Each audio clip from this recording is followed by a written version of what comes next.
जी जी बताते हैं कि ये जो मल्टीपल स्टेजेस हैं और जो मल्टीपल लिखा है युक्ति है कि ये शरीर के लिए किया गया है और आत्मा के लिए नहीं। आत्मा और परमात्मा तो एक ही हैं, तो वो ऐसा बोलते हैं। रामानुज कृष्ण अर्जुन और राजाओं में किए गए भेद पर जोर देता है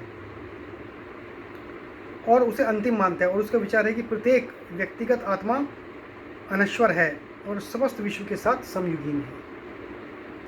तो इट इज़ ए कॉन्टेम्प्रेरी है, आत्मा किसी समस्त विश्व के साथ और अनश्वर है, जो विच कांट बी डेस्ट्रॉयड। यहाँ पर परम आत्मा की शाश्वतता की ओर संकेत नहीं है, अपितु अनुभव जन्य अहम की पूर्व सत्ता और उत्तर सत्ता की ओर संकेत है। अहम की अनेकता अनुभव सिद्ध विश्व का एकत्व है। प्रत्येक व्यक्ति प्रारंभिक अनस्तित्व से वास्तविक के रूप में पूर्ण अस्तित्व की ओर, असत से सत्य की ओर आरोहण कर रहा है। तो वो कहना है कि वास्तविक के रूप में जो मेटेरियलिस्टिक रूप है, जो भी वास्तविक रूप है, पूर्ण अस्तित्व की ओर बढ़ रहा है और असत से सत्य की ओर आरोहण कर रहा है। जहाँ सांख्य प्रणाली में, जो मैंने कहा सांख्य एक सिद्धांत है जो भगवान कपिल जी ने दिया था, आत्माओं की अनेकता स्थापित की गई है, वहाँ गीता इस अनेकता का मेल एकता से बिठा देती है। क्षेत्रज्ञ एक है जिसमें हम जीते हैं, चलते फिरते हैं और जिसमें हमारा अस्तित्व है। ब्रह्म सब वस्तुओं का आधार है और वह अपने आप में कोई वस्तु नहीं है। जो जिस सब का आधार है वो अपने आप में कोई वस्तु नहीं है, जिसको ब्रह्म कहा है। ब्रह्म काल में नहीं रहता, अपितु काल ब्रह्म में रहता है। तो काल जो समय, काल भी इतना जो शक्तिमान जिसको मानते हैं, वो भी ब्रह्म में रहता है, ब्रह्म। इस अर्थ में भी जीवों का न कोई आदि है न अंत। आत्माएं ब्रह्म की भांति हैं, क्योंकि कारण और कार्य मूलतः एक है। जैसे कि मैं ब्रह्म हूं, वह तू है।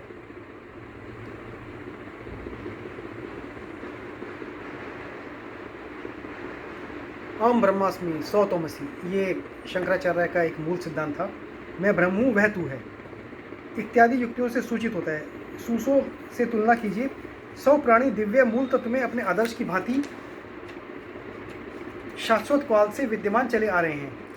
सब वस्तुएं जहाँ तक भी अपने दिव्य आदर्श के अनुकूल अनुरूप हैं, उनकी सृष्टि होने से पहले भी परमात्मा के साथ एक रूपता में विद्यमान थी।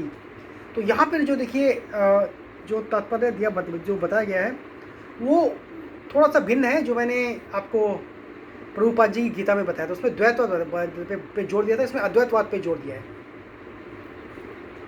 तो ये कहना कि सृष्टि होने से ही पहले जो आत्मा थी परमात्मा के वो परमात्मा ही था, और सब वस्तु अपने दिव्य आदर्श के अनुकूल अनुरूप हैं। उनकी सृष्टि होने से पहले भी परमात्मा के साथ एक रूपता में विद्यमान थी। व्यक्ति ईश्वर दिव्य सृष्टा अनुभवजन्य विश्व का समकालीन है। वह अनुभव गम्य अस्तित्वों का पूर्ण रूप है। जीवों का स्वामी गर्भ के अंदर विचरण करता है। जन्म बिना लिए भी वह अनेक रूपों में जन्म लेता है। तो शंकराचार्य का कथन है कि वस्तुतः केवल परमात्मा ही है जो पुनर्जन्म लेता है। तो ये परमात्मा ही बार बार डिफरेंट वस्तुओं में, डिफरेंट जीवों में जन्म लेता है। इसकी पास्कल के इस वक्तव्य से तुलना कीजिए कि संसार का अंत होने तक ईसा कष्ट सहता रहेगा। तो पास्कल ने बोला था, जब तक the world would exist, the Jesus Christ would bear the cross. मानवता पर जो आघात किए जाते हैं उन्हें वह अपने ऊपर ले लेता है। सिरजी गई वस्तुओं की दिशाओं को वह सहन करता है। मुक्त आत्माएं जब तक काल है तब तक कष्ट उठाती हैं और काल की समाप्ति होने पर शांति में प्रवेश करती हैं।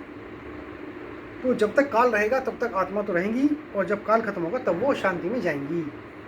हालांकि वे दिव्य जीवन में इस समय भी भाग लेती हैं। अंतर इतना है कि व्यक्तिगत भगवान ने स्वेच्छा से अपने आप को सीमित किया हुआ है, जब तक कि हम विवशता के कारण सीमित हैं। तो भगवान तो अपनी स्वेच्छा से सीमित हैं। यदि वह भगवान प्रकृति के इस नाटक का स्वामी है तो हम इस नाटक के अधीन पात्र हैं। अज्ञान व्यक्तिगत आत्मा पर प्रभाव डालता है, परंतु विश्वजनीन आत्मा पर नहीं।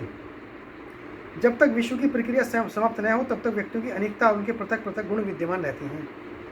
यह बहुविधता सृष्टि से पृथक नहीं की जा सकती। मुक्त आत्माएं सत्य को जानती हैं और उसी में जीवन बिताती हैं, जब तक कि अमुक्त आत्माएं कर्म के बंधन में फंसी हुई एक जन्म के बाद दूसरा जन्म लेती जाती हैं। ये इन्होंने राधा कृष्ण जी ने भी बताया। और मैं अभी चलता हूँ आपके साथ अपने एक जयदयाल गोयनका जी की गीता के साथ। तत्व विवेचनी है इसका नाम। इसमें वो प्रश्न, जैसे मैं बताया था, ये संदर्भ प्रश्न और उत्तर के फॉर्मेट में इसमें दिया हुआ है। आइए देखते हैं।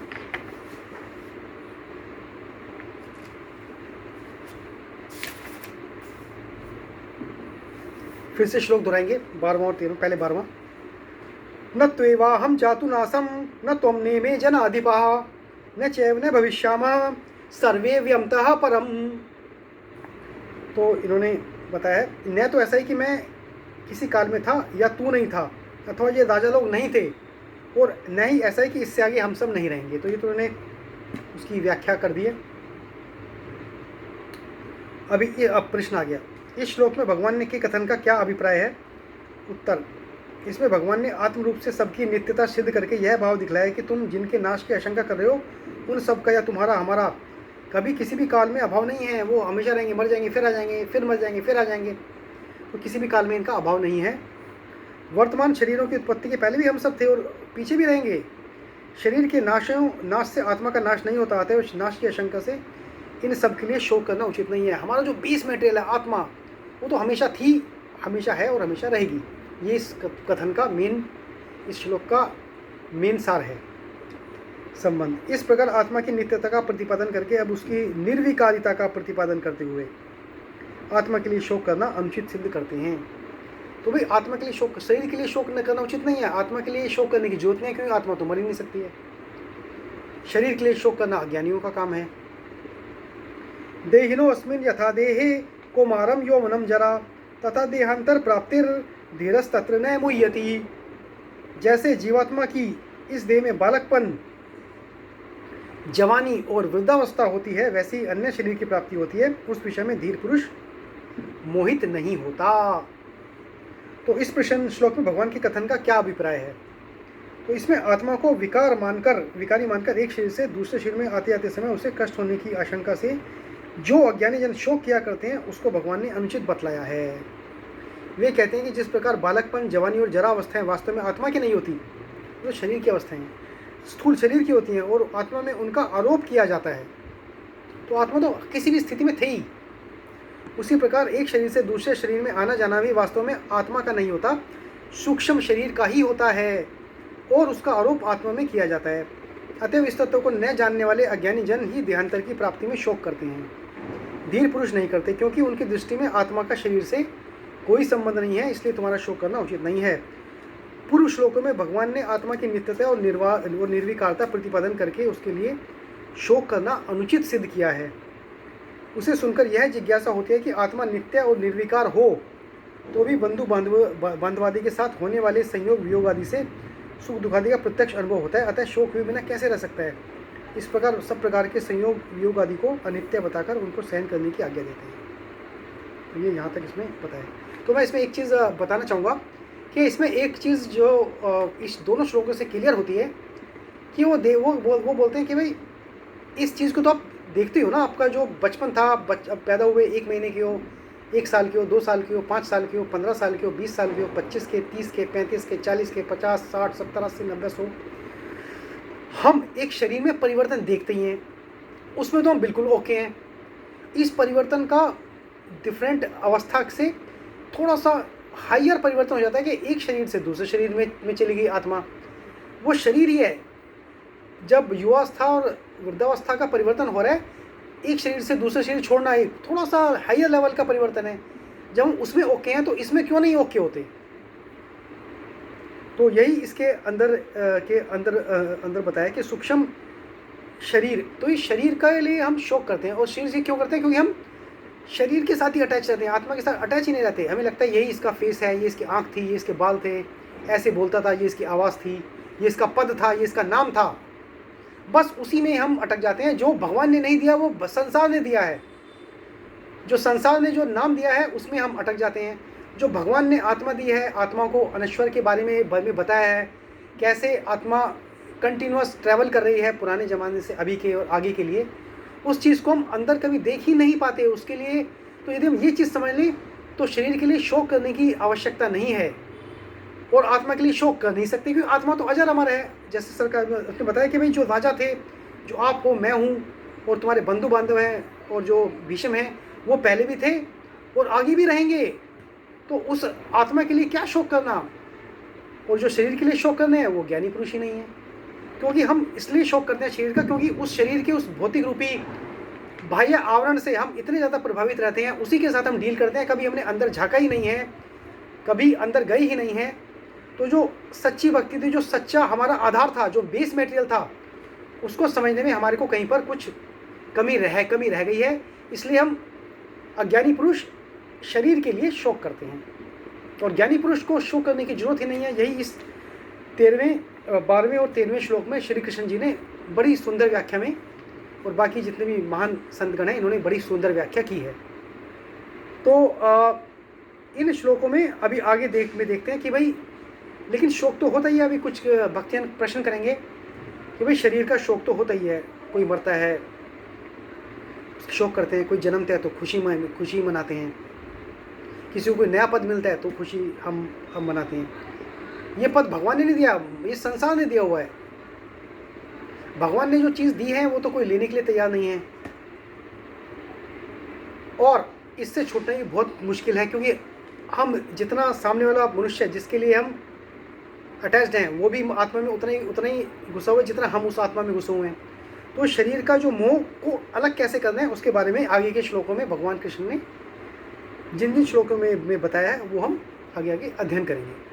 तो आज के सत्र में इतना ही। अगले थर्सडे हम 7:30 बजे अध्याय 2 के 14 और 15वें श्लोक का वर्णन करेंगे, उसे समझने का प्रयास करेंगे।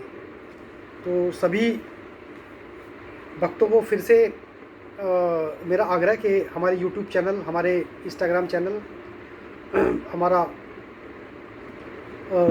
अपना गूगल मीट है, और बाकी जितने भी सोशल मीडिया चैनल्स हैं उसमें आपको लिंक भेजते रहते हैं। वो कृपया ज्वाइन कीजिए, सब्सक्राइब कीजिए, घंटी बजा कर बेल आइकन दबाकर उसको अलर्ट भी आप ले सकते हैं।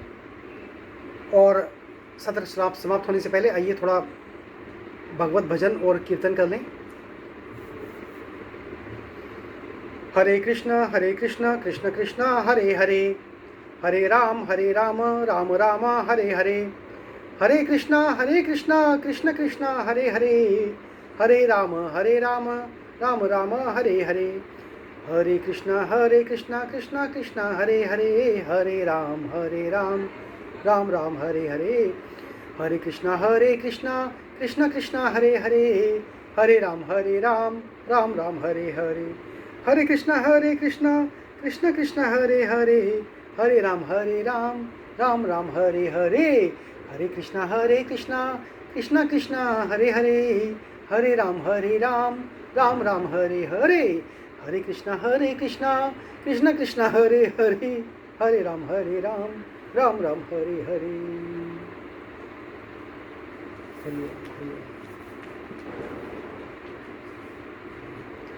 पिछले सत्र में कुछ माइक का इशू था और मैं 1 घंटे का मेरी मेहनत व्यर्थ गई, क्योंकि शायद माइक चालू नहीं था। मैं फिर से वॉइस ओवर करके पिछले सप्ताह का जो सत्र था उसको आपके सामने फिर से लाने का प्रयास करूँगा। धन्यवाद।